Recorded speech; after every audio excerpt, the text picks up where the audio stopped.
So I thought I'd bring over one of my closest friends to do a bit of a series of videos. What are you making noise about? I was saying, oh. Oh, one of the closest friends. So this is well, should I introduce you? Do you want to give your name? I mean, you've already introduced me in a lot of other, But not on this channel. Oh, that's true. This is a new channel. I'm Mike Matthews. Okay, that's as much as you get to know, you scurvy dogs.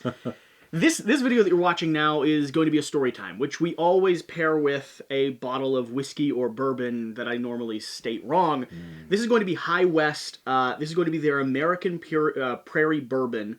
And you haven't tried this before, so go ahead and pour yourself a little bit. Give it a shot. If you're joining us for this story time, I titled it something along the lines of Little Things Matter, or something like that. Like the little things can have the biggest impact on your future in your life. What's it smell like? What do you think? First impressions, final opinions. Well, this doesn't have a bowl, so I can't really know. You can't really get a nose, yeah. The right way, but it smells the same as it did in the bottle, which is very light. Yep. But I can, like, the sugar comes off it right away. And it smells like it's going to be an easy drinker, which is interesting because I saw it's 92 proof. It is, yeah. Which is not super high compared to a lot of the Not super high, but it's still drink, strong. It coats your tongue right off the bat. It's got that real traditional bourbon taste, like that dusty wood, and but it's got butter. I taste butter a lot in bourbon. Yeah. But like a brown sugar buttery. It's tasty though, isn't it? That's an easy drinker, man. It's tasty. I mean, That's High good West stuff. High West hasn't steered me wrong yet. So you actually don't know Yeah. what this video is about. I brought you over to do a series of little mini RPGs and also do a series of videos here on this channel about mental health, depression, that type of topic. And the reason why I brought you to do those, so if you're interested in those, they'll be coming up.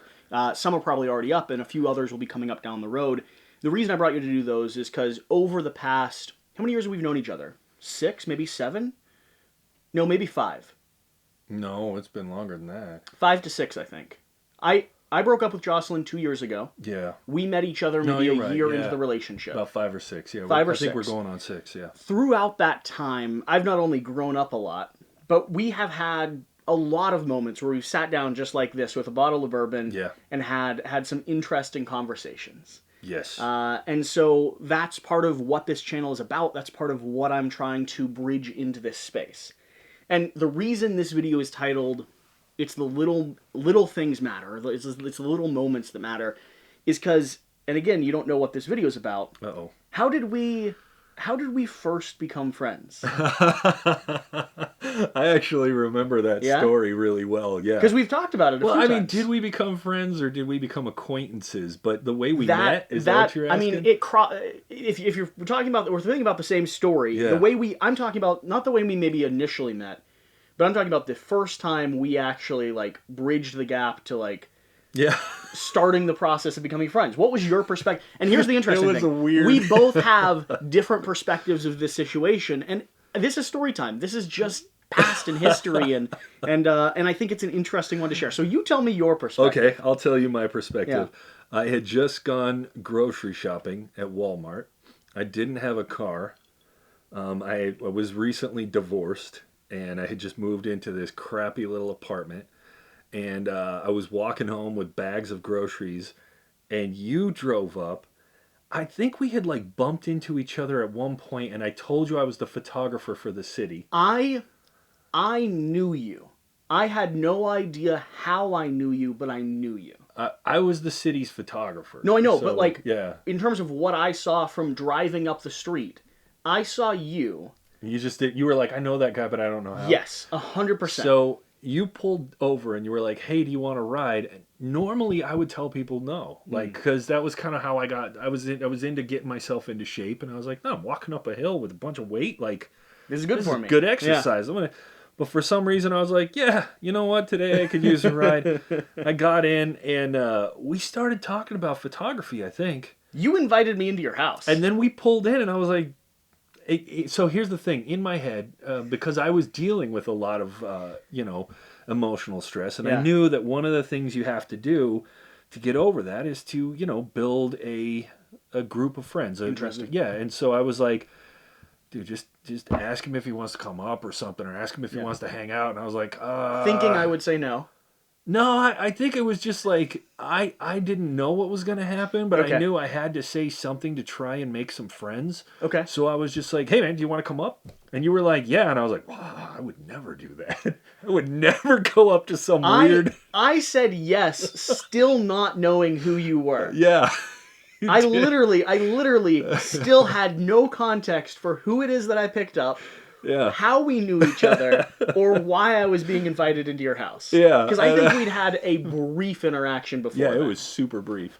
So we got upstairs and we started talking about photography. But gear and everything like that. I just remember thinking, like, this kid is nuts. Like, I can't believe he just walked up to my house, and I can't believe I asked him, but... Because I don't know anything about you, and you don't know anything about me. I couldn't believe you asked me either. I mean, I was just doubling down on what you offered. You were like, hey, do you want to come up? And I'm like...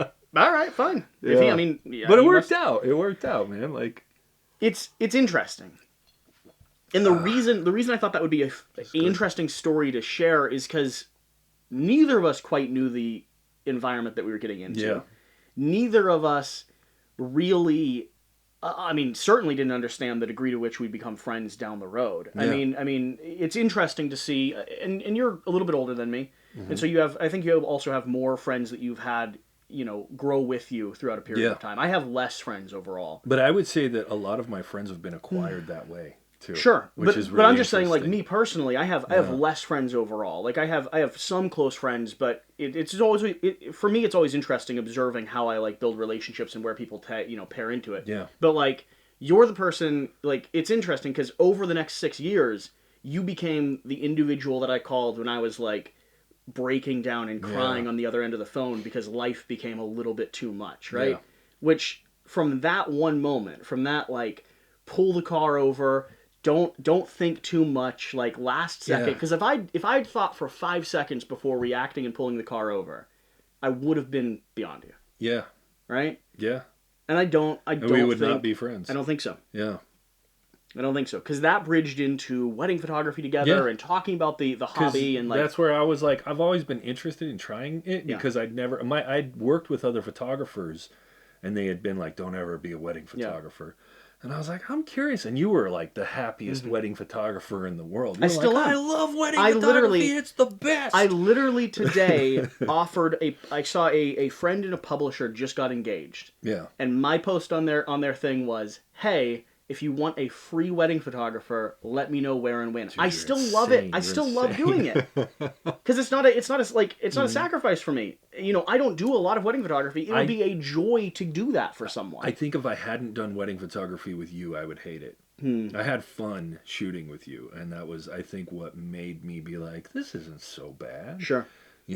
Because I had gotten a lot of really negative feedback from people about it's stressful, it's dynamic, I get it, but I also realized, like, it depends on who you're shooting with and like your attitude going into it. But all of that came from you pulling over and giving me a lift home with my Walmart groceries.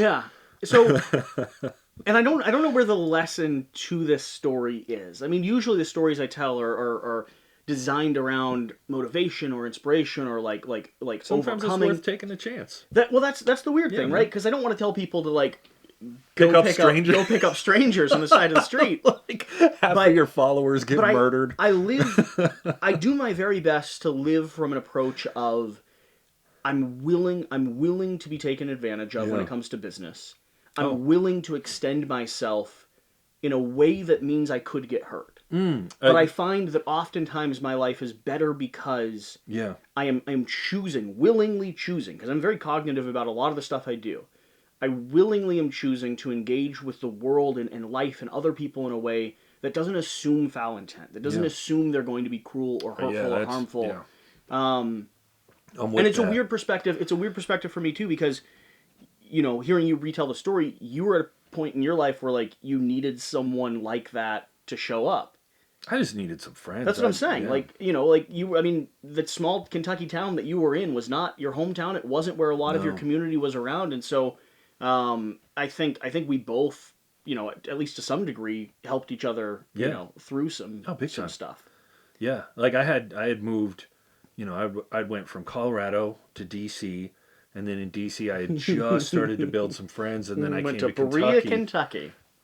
And I had nobody, and then I got divorced, and I really had nobody at that point, and I was just like, okay, I'm going to fall into a severe depression if I don't do something, and I was like, I got to make friends. And so I just started, anybody who was willing to talk to me, I was like, yeah, we should hang out. Mm-hmm. And I'm sure I probably scared a few people away. They're like, dude, I don't know you. Well, because you were like, okay. But it doesn't, cognitively, I thought to myself, like, oh, this is weird. Yeah. Same. But I chose to interact in that way. Yeah. I don't know. What's really funny about this story is I had a buddy. Heidi, you got no respect. By the way, this is the channel where that stays in. I said you got no respect.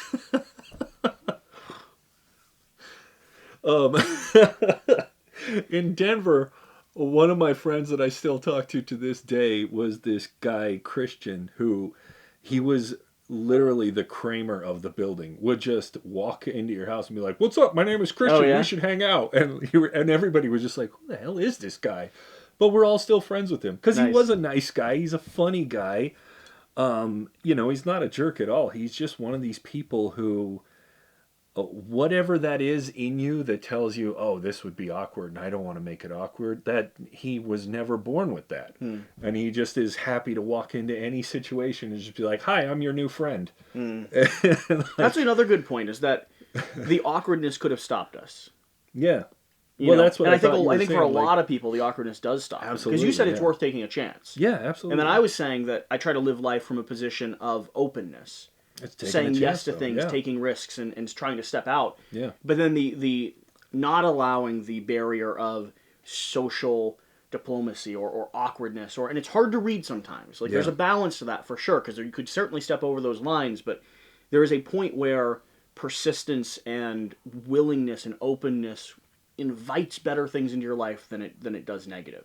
Mm-hmm. And I would put money down on the idea that being open as opposed to defensive will do better long term for you in terms of the payoff, in terms of the experiences you have, the people that you invite around you. Yeah.